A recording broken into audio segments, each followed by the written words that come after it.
Hi friends, welcome back to my mini vlog. ಹಾಗೆ ಇವತ್ತು ಒಂದು ಹೆಲ್ದಿಯಾದಂಥ ರೆಸಿಪಿ, ಹಾಗೆ ಸಾಫ್ಟ್ ಆ್ಯಂಡ್ ಟೇಸ್ಟಿಯಾಗಿ ರಾಗಿ ರೊಟ್ಟಿ ಮಾಡೋದು ಹೇಗೆ ಅಂತ ತಿಳ್ಕೊಳ್ಳೋಣ. ಮೊದಲಿಗೆ ನಾನಿಲ್ಲಿ ರಾತ್ರಿ ಮಿಕ್ಕಿದ್ದು ಸ್ವಲ್ಪ ಅನ್ನಕ್ಕೆ ಅಕ್ಕಿ ಹಿಟ್ಟನ್ನ ಹಾಕೊಂಡು ರುಬ್ಕೊಂಡು, ಹಾಗೆ 2 ಕಪ್ ರಾಗಿ ಹಿಟ್ಟು, ಸ್ವಲ್ಪ ಜೀರಿಗೆ, ಕ್ಯಾರೆಟ್, ಮೂಲಂಗಿ, ಬೀಟ್ರೋಟ್, ಗೆಡ್ಡೆಕೋಸು ಹಾಗೂ ಈರುಳ್ಳಿ, ಕೊತ್ತಂಬರಿ ಸೊಪ್ಪು, ಕರಿಬೇವಿನ ಸೊಪ್ಪು, ಹಾಗೆ ತೆಂಗಿನಕಾಯಿ ತುರಿ ಇದಿಷ್ಟನ್ನು ಹಾಕ್ಕೊಂಡು, ಹಾಗೆ ರುಚಿಗೆ ತಕ್ಕಷ್ಟು ಉಪ್ಪನ್ನು ಹಾಕ್ಕೊಂಡು, ಆ ತರಕಾರಿನಲ್ಲಿರೋ ನೀರಿನ ಅಂಶದಿಂದನೇ ಆ ಹಿಟ್ಟನ್ನೆಲ್ಲ ಚೆನ್ನಾಗಿ ಮಿಕ್ಸ್ ಮಾಡ್ಕೊಂಡಾದಮೇಲೆ, ಇದಕ್ಕೆ ಮೇಯ್ನ್ ಟಿಪ್ ಅಂತ ಅಂದ್ರೇ ಬಿಸಿನೀರು ಹಾಕ್ಕೊಳ್ಳೋದು. ಬಿಸಿನೀರು ಹಾಕ್ಕೊಳ್ಳೋದ್ರಿಂದನೇ ರೊಟ್ಟಿ ಸಾಫ್ಟಾಗಿ ಬರುವಂಥದ್ದು.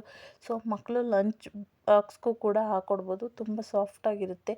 ನಮಗೆ ಎಷ್ಟು ಅವಶ್ಯಕತೆ ಇರುತ್ತೋ ಅಷ್ಟು ನೀರನ್ನು ಹಾಕಿ ಚೆನ್ನಾಗಿ ಮಿಕ್ಸ್ ಮಾಡಿಕೊಂಡು, ಒಂದು ಕಾಟನ್ ಬಟ್ಟೆನಲ್ಲಿ ಸ್ವಲ್ಪ ಕೈಗೆ ಎಣ್ಣೆ ಹಾಕ್ಕೊಂಡು, ನಮ್ಗೆ ಎಷ್ಟು ತೆಳ್ಳಗೆ ಬೇಕೋ ಅಷ್ಟು ತೆಳ್ಳಗೆ ತಟ್ಕೊಂಡು, ಇದನ್ನು 2 ಕಡೆಯೂ ಕೆಂಪಿಗೆ ಬೇಯಿಸ್ಕೊಂಡ್ರೆ ಸೊ ನಮ್ಮ ಹೆಲ್ತಿ ಆದಂಥ ಬ್ರೇಕ್ಫಾಸ್ಟ್ ರೆಡಿ ಆಗುತ್ತೆ. ಸೊ ಈ ರಾಗಿ ರೊಟ್ಟಿಗೆ ತೆಂಗಿನಕಾಯಿ ಹುಚ್ಚೆಳ್ಳು ಚಟ್ನಿನೇ ಸೂಪರ್ ಕಾಂಬಿನೇಷನ್. ಹಾಗೆ ರೊಟ್ಟಿಗೆ ಸ್ವಲ್ಪ ತುಪ್ಪನ ಸವರ್ಕೊಂಡು ಚಟ್ನಿ ಜೊತೆ ತಿಂದರೆ ತುಂಬ ಅದ್ಭುತವಾಗಿರುತ್ತೆ.